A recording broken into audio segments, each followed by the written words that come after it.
নমস্কার। আজকে একটা গল্প বলবো। গল্পটির নাম মর্গান সাহেবের বাগান। গল্পটি লিখেছেন সঞ্জীব চট্টোপাধ্যায়।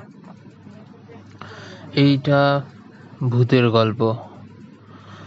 গল্পটা শুরু করছি। কি আশ্চর্য, শোবার আগে বিছানায় বসে ঢকঢক করে এক গ্লাস জল খেয়ে বালিশে মাথা, সঙ্গে সঙ্গে গভীর ঘুম, শেষ রাতে সুন্দর একটা স্বপ্ন, ঠিক 5টায় চোখ মেলে তাকানো, জানলায় লেগে আছে ভোর, প্রথমে পাখির ডাক, রোজ রোজ এই আমার অভ্যাস। কিন্তু কি আশ্চর্য, কাল আমি গ্লাসটা মাথার কাছে ছোট্ট টেবিলে রেখেছিলাম, সেটি পূবের জানলার প্যারাপেটে চলে গেল কি করে? ঘরের দরজা বন্ধ, টেবিল থেকে জানলার দূরত্ব অবশ্যই 16 ফুট। কি জানি বাবা। ভোরের আলোয় পাতলা কাচের গ্লাসটা অদ্ভুত একটা গোলাপি রঙের আভা। বিছানা থেকে নেমে দরজাটা পরীক্ষা করলুম, না, ছিটকিনি ভেতর থেকে বন্ধ। আমি না খুলে দিলে ভেতরে কারোর আসার সাধ্য নেই। এইবার গ্লাসটার কাছে গেলুম, তলায় মিহি সাদা গুঁড়োর মতো কি সব পড়ে আছে। পরিষ্কার কলের জল খেয়েছিলাম। খাওয়ার আগে অভ্যাস মতো আলোর দিকে তুলে দেখে নিয়েছিলাম, পরিষ্কার জল, কিচ্ছু ছিল না। গ্লাসটা যেখানে আছে থাক, হাত দিতে সাহস হচ্ছে না। বরং মনোজকে ডাকি। মনোজ আমার সাগরেদ, বয়স কম কিন্তু তুখোড় ছেলে। মনোজ আমার সঙ্গে থাকলে আই ডোন্ট কেয়ার। দরজা খুলে বাইরের দালানে বেরিয়ে এসে অবাক, অজস্র তুলো, রাশি রাশি তুলো ভোরের বাতাসে মেঝেতে ওড়াউড়ি করছে। কাল খুব গরম ছিল। মনোজ গাড়ি বারান্দায় ছাতে শুয়েছিল। সেই দিকে যেতে যেতে ভাবছি, নিশ্চয়ই বিরাট বিরাট গেছো ইঁদুর আছে, এসব তাদেরই কাজ। দুটো ইঁদুর গ্লাসটাকে জানলার কাছে বয়ে নিয়ে গেছে। ইঁদুরের অসাধ্য কিছু নেই। মনোজ একটি মাদুরের থান ইট মাথায় দিয়ে অঘরে ঘুমাচ্ছে। কাণ্ড দেখো ছেলের। বালিশ কি ছিল না? ধাক্কাধাক্কি করে তুললুম। মনোজ অবাক। বালিশে মাথা দিয়েই শুয়েছিল। থান ইট এলো কোথা থেকে? তার মানে কেউ বালিশটা টেনে নিয়ে মাথার তলায় ইট গুঁজে দিয়েছে। বালিশটাকে ছিঁড়ে ফর্দাফাই করে সব তুলো দালানে ছড়িয়ে দিয়েছে। কে সেই শয়তান? এই অদ্ভুত সুন্দর বাগান বাড়িটা আমার বাবা কিনেছেন। একপাশে ইছামতি নদী, দূরে রেল ব্রিজ, এদিকে পাশাপাশি আর কয়েকটা বাগান বাড়ি, প্রায় সারা বছরই বন্ধ পড়ে থাকে। মালিকরা সব ইউরোপ আমেরিকায়। ওপাশে বিরাট একটা শিব মন্দির, মন্দিরের চূড়ায় রূপোর ধ্বজা বাতাসে ঘুরপাক খায়, অসাধারণ জায়গা। কাল গৃহপ্রবেশ হয়ে গেল। নিয়ম অনুযায়ী 3 রাত কাটাতে হয়। আমি আর মনোজ এই 3 দিন থাকবো। প্রথম রাতের অভিজ্ঞতা তো এই, কোনো মাথামুন্ডু নেই। ভয় পেলে পাওয়া যায়, কিন্তু কেন পাবো? বদমাইশ লোকের কাজ হলে আজ রাতে তার বরাতে পেটাই। ভূত হলে আমরা দুজনেই ভূতে বিশ্বাস করি না। বিজ্ঞান আর ভূত একসঙ্গে থাকতে পারে না, যেমন আলো আর অন্ধকার। মনোজ বলল, বাবু, চা খেলে সব ঠিক হয়ে যাবে। কালই আমরা দেখেছি শিব মন্দিরের কাছে ভালো একটা দোকান আছে।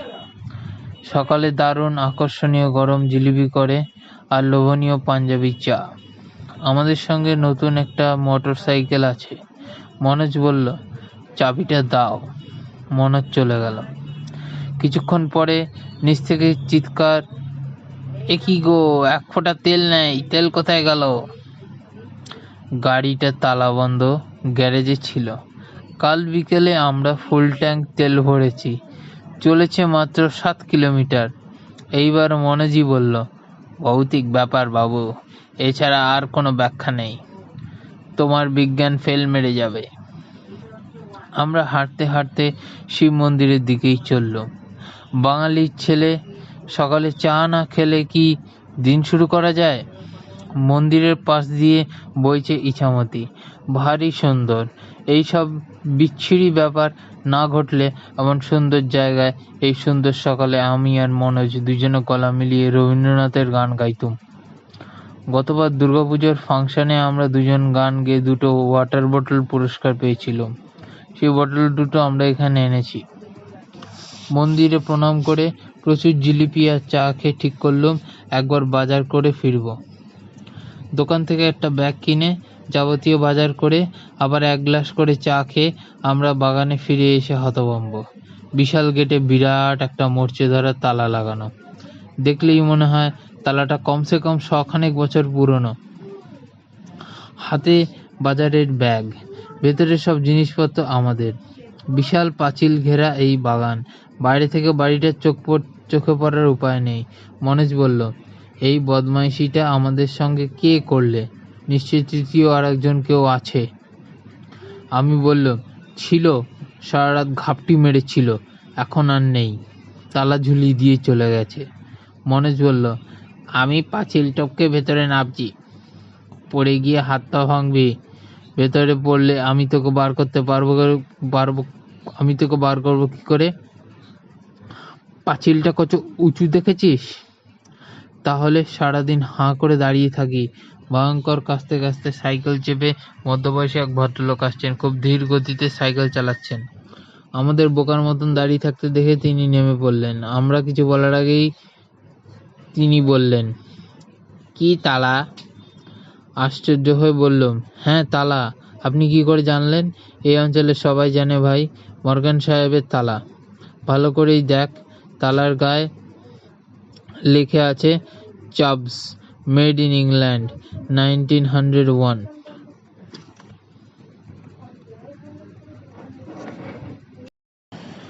ও তো মরচে ধরা ভুতুরে তালা। এই যে শব্দটি বললে ভুতুরে, ওইটাই ঠিক। শ্যামবাবুকে? শ্যামবাবু তো আমার বাবার নাম, আপনি চেনেন?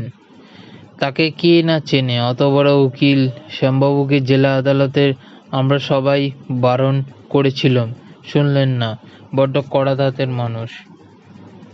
তোমরা শোনো, মর্গান সাহেবের বাবা ছিলেন নীল কুঠিয়াল, জানো নিশ্চয়ই। 19বিংশ শতাব্দীর সাহেবরা নীলের চাষ করত। মর্গান একটা চটকল করেছিল আরো অনেক সাহেবকে নিয়ে। মর্গান প্রথম বিশ্বযুদ্ধে লড়াই করেছিল, বীর। মর্গানের বউটার চরিত্র ছিল ব্যাড, ভেরি ব্যাড। একদিন রাত্রিরে ফিকে গোলাপি রঙের একটি গ্লাসে মদের সঙ্গে সেকো বিষ খাইয়েছিল। বদমাইশ মেয়ে, এদের জ্যান্ত কবর দেওয়া উচিত। মেম যদি সুন্দরী হয় জানবে ডেঞ্জারাস, আর ডেঞ্জারাস অ্যাজ আ সারপেন্ট। ভদ্রলোক সাইকেলে উঠতে যাচ্ছেন, আমরা বললাম, এ কি আপনি চলে যাচ্ছেন? আমার দেরি হয়ে যাচ্ছে বাবা, আমার স্কুল বসে গেছে। কাশির জন্য দেরি হয়ে গেল। ওষুধ খাচ্ছেন? ওষুধ খাবো কেন, এই যে বললেন কাশি। আরে ধুর বাবু, কাশি আমার বড় ছেলের নাম। আমার 3 ছেলে, 3টেই তীর্থ, কাশী, বৃন্দাবন, মথুরা। তাহলে বলে যান, আমরা কি করব? কি আবার করবে? আর সবাই যা করেছে, এই তালা ভাঙার সাহস কারো নেই, বংশ নির্বংশ হয়ে যাবে। কে এক খেমকা এই বাগানটা কিনেছিল, তারও এই একই অবস্থা। পয়সার গরম, নিজে লোহা ঢুকিয়ে তালা ভেঙেছিল, সবাই মরে গেল। তাদের বাড়ির বেড়ালটা পর্যন্ত ডেড। ভাঙা তালাটা আবার এলো কি করে? বোকার মতো কোশ্চেন করো না। ভূত আর ভগবান দুটোই জগতে সম্ভব অসম্ভব বলে কিছুই নেই, সবই সম্ভব। যাই হোক, তোমাদের খুব পছন্দ হয়েছে আমার, তাই তালা খোলার উপায়টা বলে যাই। ইছামতির তীরে এখান থেকে 3 মাইল দূরে একটা ভাঙা চিমনি দেখতে পাবে, অনেক দূর থেকে দেখা যাবে। সেটা লক্ষ্য করে নদীর কূলে গিয়ে দেখবে গাছপালার মধ্যে নির্জন এক সমাধি। পাথরের গায়ে অস্পষ্ট লেখা, জেমস মর্গান। সেই সমাধিতে মোমবাতি দিয়ে ফুল ছড়িয়ে প্রার্থনা করবে ভক্তি ভরে, প্লিজ ওপেন দি লক। বলবে আপনার বাগানে থাকার আর চেষ্টা করবে না, মার্জনা চাইছি, মার্জনা। ফিরে এসে দেখবে গেট ইজ ওপেন। ভদ্রলোক সাইকেলে উঠে একটু এগোতেই আমরা অবাক। কোথায় সেই ভদ্রলোক? সাইকেলের আরোহী, সোলার হ্যাট পরা ধবধবে সাদা এক সাহেব। আরোহী সমেত সাইকেল নিমেষে অদৃশ্য।